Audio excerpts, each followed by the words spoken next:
नमस्कार, मी शेखर जोशी. आपण ऐकताय शेजो उवाच. आजचा विषय आहे आम्ही ते मी प्रवास खटकणारा. प्रचार सभांमधूनही मोदी की गॅरंटीचा उच्चार. केंद्रातील राष्ट्रीय लोकशाही आघाडी सरकारचा एक भारत श्रेष्ठ भारत, सबका साथ सबका विकास ते मोदी की गॅरंटी असा झालेला प्रवास खटकणारा आहे.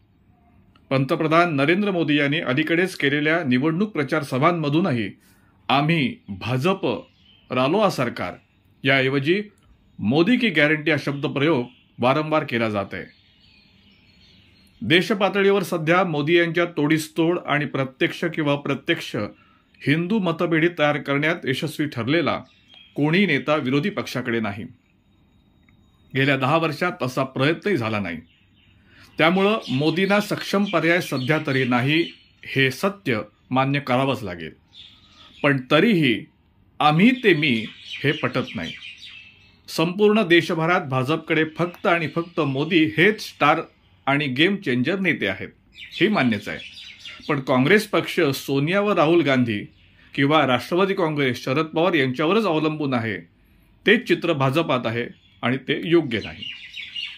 2014 मध्ये झालेल्या लोकसभा निवडणुकीत पंतप्रधान पदाचे उमेदवार म्हणून भाजपनं मोदी यांच्या नावाची घोषणा केली आणि मोदी हा भाजपचा चेहरा झाला. त्यावेळी भाजपनं आपला निवडणूक वचननामा संकल्पपत्र तयार केलं. त्याचा केंद्रबिंदू किंवा मुख्य घोषणा एक भारत श्रेष्ठ भारत, सबका साथ सबका विकास अशी होती.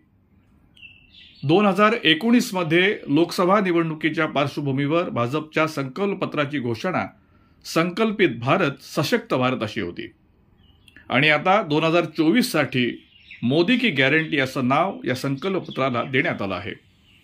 संकल्पपत्र पानोपानी मोदी आणि मोदीज यांनी झाकोळून गेलाय.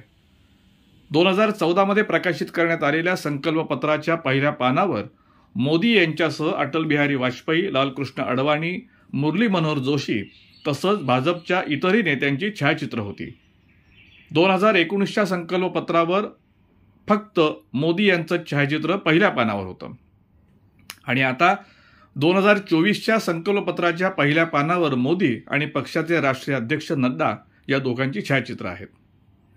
राष्ट्रीय स्वयंसेवक संघाचे ज्येष्ठ कार्यकर्ते, भारतीय मजदूर संघाचे संस्थापक दत्तोपंत ठेंगडी यांनी लिहिलेले राष्ट्रीय स्वयंसेवक संघ कार्यकर्ता अधिष्ठान व्यक्तिमत्व व्यवहार हे पुस्तक भारतीय विचार साधना यांनी प्रकाशित केलं आहे. या पुस्तकातील हे 2 उतारे बरंच काही सांगून जातात. गेल्या 70 वर्षात ज्या गोष्टी झाल्या नाहीत त्या म्हणजे अयोध्येतील राम मंदिर, 370 कलम रद्द, तिहेरी तलाक रद्द या राष्ट्रहिताच्या आणि अस्मितेच्या गोष्टी भाजपनं पर्यायानं नरेंद्र मोदी यांनी प्रत्यक्ष कृतीत आणल्या. समस्त देशवासीय हिंदूंसाठी ते नक्कीच अभिमानास्पद कौतुकास्पद कामगिरी आहे. आता समान नागरी कायदा लागू करण्यासाठी पावलं टाकली जात आहेत. नागरिकत्व सुधारणा कायदा येत आहे. मथुरेतील कृष्ण जन्मभूमीही मुक्त होण्याच्या मार्गावर आहे. भाजप आणि मोदी नसते तर या गोष्टी झाल्याच नसत्या हे नाकारून चालणार नाही. भाजपने आपल्या संकल्पपत्राला मोदी की गॅरंटी असं म्हटलं असलं तरी जाहीर निवडणूक प्रचार सभांमधून वारंवार हा शब्दप्रयोग करण्याऐवजी भाजपने राष्ट्रीय लोकशाही आघाडीने असे शब्दप्रयोग केले तर ते अधिक योग्य आणि उचित ठरेल. अजून वेळ गेलेली नाही. मित्रांनो, तुर्तास इथंच थांबतो. आजचा भाग आपल्याला आवडला असेल तर लाईक, कमेंट, शेअर करा. तसंच शेजो